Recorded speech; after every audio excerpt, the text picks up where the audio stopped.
चलिए अब हम अपनी इन्फ्लेमेशन यूनिट में आगे बढ़ेंगे, वो देखेंगे लेक्चर नंबर 15। ठीक है, चलिए तो आज हम देखेंगे कोगुलेशन कैस्केड, जिसको आप सिंपल वर्ड्स में कह सकते हो ब्लड क्लॉटिंग।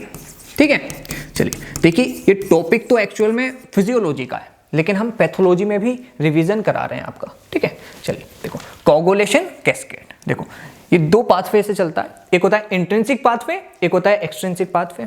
इंट्रिंसिक पाथवे तब एक्टिवेट होता है जब ब्लड वेसल्स में इंजरी होती है। देखो ब्लड वेसल्स लाइंड होती हैं एंडोथेलियल सेल से। ठीक है, तो अगर एंडोथेलियल सेल्स में इंजरी होगी तो कोलेजन और एंडोथेलियल सेल्स जो होते हैं वो कंपोज करते हैं कोलेजन। अगर एंडोथेलियल सेल में इंजरी होगी तो कोलेजन जो है वो एक्सपोज कर जाएगा। जैसे ही कोलेजन एक्सपोज करेगा तुरंत इंट्रिंसिक पाथवे एक्टिवेट हो जाएगा। ठीक है, चलिए दूसरी, जैसे ही ब्लड नेगेटिव चार्ज सरफेस के कांटेक्ट में आएगा वैसे ही इंट्रिंसिक पाथवे एक्टिवेट हो जाएगा। नेगेटिव चार्ज सरफेस कौन से होते हैं? Glass tube. ठीक है, देखो अगर आप ब्लड को ग्लास ट्यूब में करोगे तो उस वक्त जो कोगुलेशन होगी, उस वक्त जो ब्लड क्लॉटिंग होगी, वो होगी इंट्रिंसिक पाथवे के थ्रू। ठीक है, तो इंट्रिंसिक पाथवे के एक्टिवेटिंग फैक्टर दो होते हैं। एक, अगर एंडोथेलियल इंजरी हो जाए तो कोलेजन एक्सपोज हो जाएगा। जैसे ही कोलेजन एक्सपोज होगा वैसे ही इंट्रिंसिक पाथवे एक्टिवेट हो जाएगा। दूसरा एक्टिवेटिंग फैक्टर है नेगेटिव चार्ज सरफेस। जैसे ही ब्लड नेगेटिव चार्ज सरफेस के कांटेक्ट में आएगा तो इंट्रिंसिक पाथवे एक्टिवेट हो जाएगा।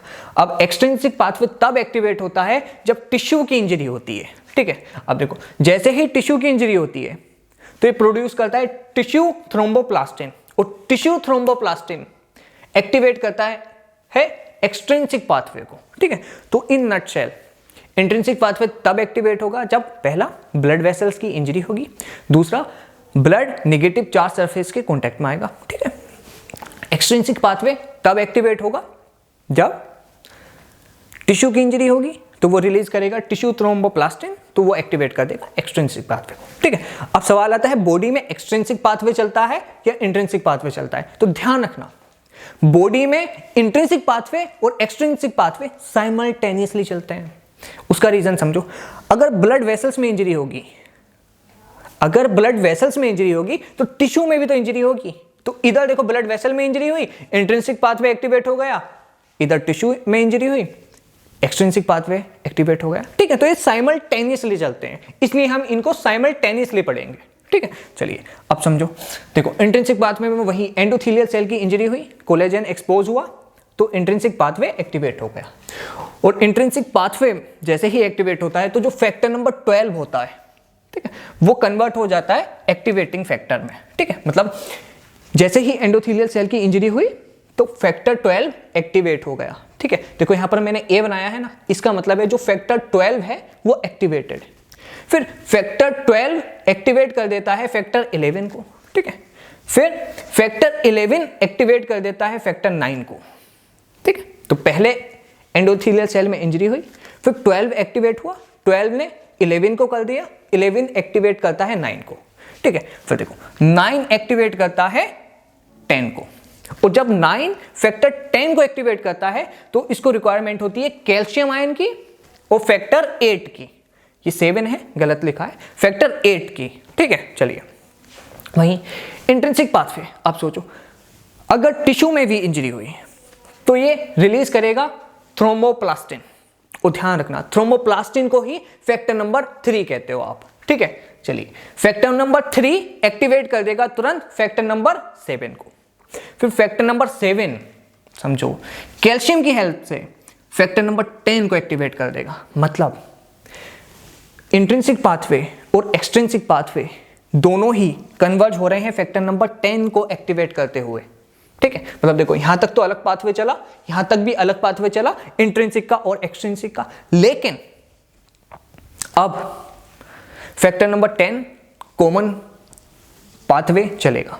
ठीक है, मतलब फैक्टर नंबर 10 के बाद दोनों का, एक्सट्रिंसिक पाथवे का, इंट्रिंसिक पाथवे का कॉमन पाथवे चलेगा। ठीक है, चलिए अब देखो फैक्टर नंबर 10 क्या करता है, वो एक्टिवेट कर देता है प्रोथ्रोम्बिन को थ्रोम्बिन में with the help of calcium. फिर थ्रोम्बिन क्या करता है, थ्रोम्बिन एक्टिवेट कर देता है फाइब्रिनोजन को फाइब्रिन में with the help of calcium. ठीक है, देखो यहाँ के बाद कैल्शियम हर जगह है, देखो यहाँ भी कैल्शियम, यहाँ भी कैल्शियम, यहाँ भी कैल्शियम, यहाँ भी कैल्शियम। ठीक है, तो फैक्टर नंबर 10 से आप कैल्शियम कैल्शियम लगाते रहना। ठीक है, चलिए आप समझो, ध्यान रखना, जब फाइब्रिन बनता है तो वो शुरू में अनस्टेबल होता है, मतलब सोल्यूबल फॉर्म होती है। ठीक है, फिर फैक्टर नंबर 13, फैक्टर नंबर 13 ये इस फाइब्रिन को स्टेबल फॉर्म में कन्वर्ट कर देता है। ठीक है, फिर आपका बन जाता है ब्लड क्लॉट, मतलब ब्लीडिंग रुक जाती है। ठीक है, तो ये पूरा पाथवे है ब्लड कोगुलेशन का। ठीक है, चलिए अब समझो इसको याद कैसे करेंगे। तो ध्यान रखना, इसकी ट्रिक है 10, TEN10। ठीक है, ध्यान दो, देखो पहली चीज जो आप 10 से याद कर सकते हो, देखो ये फैक्टर नंबर 12 एक्टिवेट हुआ, इधर 11 एक्टिवेट हुआ, इधर 9 एक्टिवेट हुआ। ठीक है, तो ये क्या बन गया 10। ध्यान से देखो 12, 11, 9। ठीक है, पहली चीज जो 10 से आप याद करोगे। दूसरी चीज देखो, एक्सट्रिंसिक पाथवे का और इंट्रिंसिक पाथवे का जो कॉमन फैक्टर है वो है फैक्टर नंबर 10। दूसरी चीज, तीसरी चीज देखो, ये फैक्टर नंबर 3 एक्टिवेट होता है, फिर ये फैक्टर नंबर 7 को एक्टिवेट करता है। अब देखो दोनों को मिलाकर कितना बनता है 10। ठीक है, चलिए तीसरी चीज। चौथी चीज देखो, यहां पर भी कैल्शियम आया, यहां पर भी कैल्शियम आया, मतलब जैसे ही फैक्टर नंबर 10 आएगा तो आप हर जगह कैल्शियम कैल्शियम लगाते रहना, हर जगह कैल्शियम। ठीक है, तो इसको याद करने की ट्रिक क्या है 10। ठीक है, चलिए एक बार रिवाइज कर लेते हैं। देखो एंडोथेलियल सेल इंजरी हुई, फैक्टर नंबर 12 एक्टिवेट हो गया, फैक्टर नंबर 12 ने फैक्टर नंबर 11 को एक्टिवेट किया, फैक्टर नंबर 11 ने फैक्टर नंबर 9 को एक्टिवेट किया, फैक्टर नंबर 9 ने with the help of calcium, with the help of factor number 8, देखो ये फैक्टर नंबर 8 है। ठीक है, एक्टिवेट कर दिया फैक्टर नंबर 10 को। ठीक है, फिर एक्सट्रिंसिक पाथवे में अगर टिश्यू इंजरी हुई तो इसने एक्टिवेट कर दिया टिश्यू थ्रोम्बोप्लास्टिन को, उसको आप कहते हो फैक्टर नंबर 3। फैक्टर नंबर 3 ने एक्टिवेट कर दिया फैक्टर नंबर 7 को, और फैक्टर नंबर 7 ने with the help of calcium activate कर दिया फैक्टर नंबर 10 को। अब फैक्टर नंबर 10 ने प्रोथ्रोम्बिन को थ्रोम्बिन में कन्वर्ट कर दिया with the help of calcium. अब थ्रोम्बिन ने फाइब्रिनोजन को फाइब्रिन में कन्वर्ट कर दिया with the help of calcium. Fibrin unstable था, अनसोल्यूबल था, तो इसको फैक्टर नंबर 13 ने स्टेबल फॉर्म में कन्वर्ट कर दिया, फिर बन गया आपका ब्लड क्लॉट। सिंपल सी बात। ठीक है, चलिए अब देखो, आपने MBBS फर्स्ट ईयर में पढ़ा होगा फिजियोलॉजी में कि टोटल 13 क्लोटिंग फैक्टर होते हैं। ठीक है, तो अब हमें हर फैक्टर तो याद करने की जरूरत नहीं है, लेकिन कुछ फैक्टर जो इंपॉर्टेंट है वो याद कर लेते हैं। देखो टोटल कितने फैक्टर है 13 फैक्टर, और ध्यान रखना ये 1 2 3 4 5 6 ये इस तरह से दिए हैं कि अगर हमको कोई भी फैक्टर मिल गया, मान लो सबसे पहले डिस्कवरी हुई तो इसको हमने नाम दे दिया 1। ठीक है, फिर मान लो जो सबसे लास्ट में डिस्कवर्ड हुआ उसको हमने नाम दे दिया फैक्टर नंबर 13। जो 10th नंबर पर डिस्कवर हुआ उसको हमने नाम दे दिया फैक्टर नंबर 10। मतलब ये नाम दिए गए हैं डिस्कवरी के अकॉर्डिंग। ठीक है, ध्यान रखना। चलिए अब देखो, फैक्टर नंबर फर्स्ट को आप कहते हो फाइब्रिनोजन। ठीक है, फैक्टर नंबर 2 को कहते हो प्रोथ्रोम्बिन, फैक्टर नंबर 3 को कहते हो थ्रोम्बोप्लास्टिन, फैक्टर नंबर 4 को कहते हो कैल्शियम, फैक्टर नंबर 8 को कहते हो एंटी हीमोफिलिक ए, फैक्टर नंबर 9 को कहते हो क्रिसमस फैक्टर, फैक्टर नंबर 13 को कहते हो फाइब्रिन स्टिमुलेटिंग फैक्टर। ठीक है, ध्यान से देखो, 1 को कह रहे हो फाइब्रिनोजन, 2 को कह रहे हो प्रोथ्रोम्बिन, 3 को कह रहे हो थ्रोम्बोप्लास्टिन, 4 को कह रहे हो कैल्शियम, ये क्या है 8 को कह रहे हो एंटी हीमोफिलिक ए, 9 को कह रहे हो क्रिसमस फैक्टर, 13 को कह रहे हो फाइब्रिन स्टिमुलेटिंग फैक्टर। अब देखो role of coagulation cascade in inflammation. देखो हम इन्फ्लामेशन यूनिट पढ़ रहे हैं, इन्फ्लामेशन यूनिट में हमने पढ़ा है ब्लड कोगुलेशन। अब ब्लड कोगुलेशन का इन्फ्लामेशन में क्या काम वो समझो। ठीक है, ये काम की चीज़ है आपकी।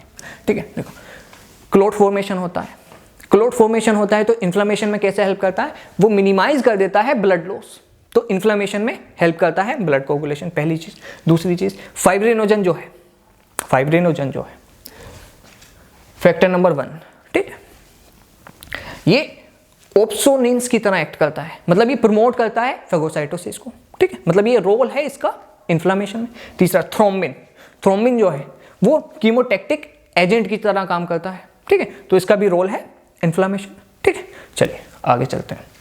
अब देखो डेफिशिएंसी ऑफ क्लोटिंग फैक्टर, अब देखो किसी भी अगर क्लोटिंग फैक्टर की डेफिशिएंसी हो जाएगी, ठीक है, तो बहुत सारे सिम्टम्स आएंगे। अब सिम्टम्स क्या आएंगे वो हम आगे देखेंगे, ठीक है। तो आपने पढ़ा होगा हीमोफीलिया, हीमोफीलिया, तो ध्यान रखना हीमोफीलिया कुछ नहीं, हीमोफीलिया में क्लोटिंग फैक्टर की डेफिशिएंसी हो जाती है, ठीक है। और आपने ये भी पढ़ा होगा कि 3 तरीके का हीमोफीलिया होता है, हीमोफीलिया ए बी सी, ठीक है, ए बी सी।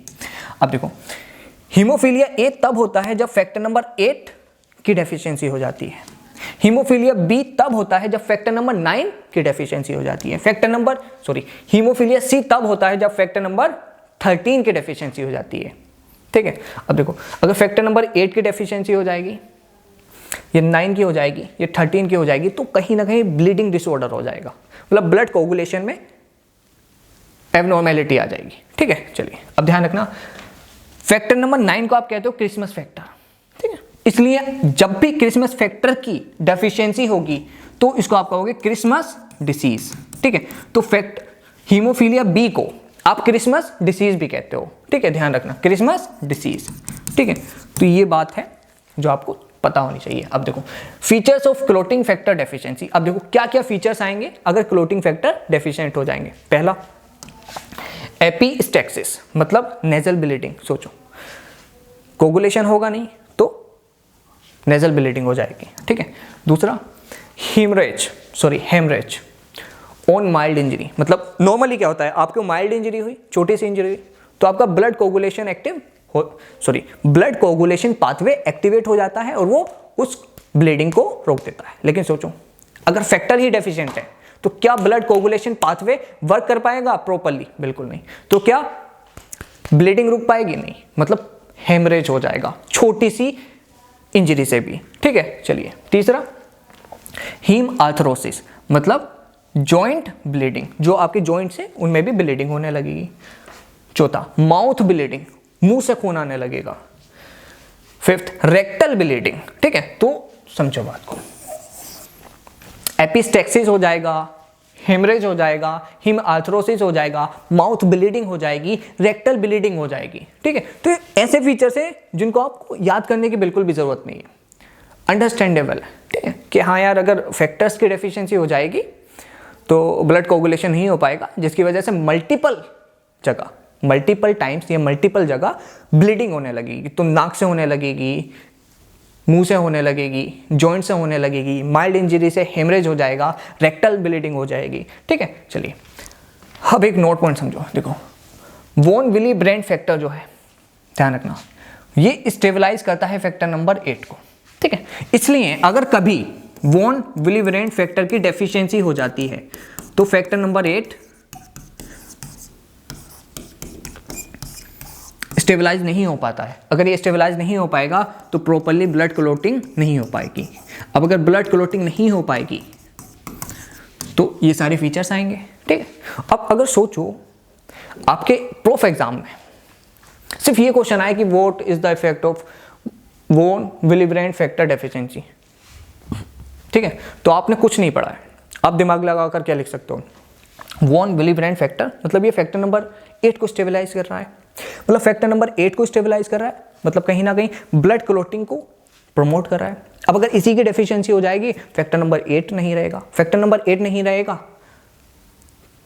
तो जो कोगुलेशन पाथवे है वो सही से नहीं चल पाएगा। अब अगर कोगुलेशन पाथवे ही सही से नहीं चल पाएगा तो आप ये सारे फीचर्स लिख सकते हो, ठीक है। अगर ये 5 नंबर का क्वेश्चन भी आया आपके MBBS प्रूफ एग्जाम में, आप बिना पढ़े सिर्फ दिमाग लगाकर अच्छे से लिख सकते हो, ठीक है। चलिए अब क्वेश्चंस देख लेते हैं। Question number 71, which of the following is factor 4, ठीक है। देखो फैक्टर 4 होता है कैल्शियम, ठीक है। चलिए Christmas disease is deficiency of, देखो फैक्टर नंबर 9, ठीक है। चलिए अब which of the following act as opsonins fibrinogen, IgG IgM, तो आंसर है ऑल ऑफ दीज 4, ठीक है। देखो ऑप्सोनिन्स हमने पीछे पढ़ा है कि एक होती है एंटीबॉडीज में 2 आती हैं, IgG और IgM, और एक होते हैं कॉम्प्लीमेंट प्रोटीन्स में आते हैं C3b, C4b, C5b, एक होता है फाइब्रिनोजन, ठीक है। ये हम ऑलरेडी पढ़ चुके हैं, ठीक है। और 2 क्वेश्चन बहुत फेमस है, ऑप्सोनिन्स में पहला मोस्ट इंपॉर्टेंट ऑप्सोनिन, आंसर जाएगा IgG। दूसरा most important complement opsonin, answer जाएगा C3b। ठीक है, चलिए अब देखो von Willebrand factor stabilize factor number 8। ठीक है, तो ठीक है, तो आज का लेक्चर होता है समाप्त। देखो आज के लेक्चर में हमने MBBS फर्स्ट ईयर का फिजियोलॉजी में भी बहुत कुछ रिवाइज किया है। ठीक है, तो आप हमारे साथ बने रहिए, फर्स्ट ईयर का भी हम बहुत ज़्यादा रिवाइज करा देंगे आपको। ठीक है, थैंक यू।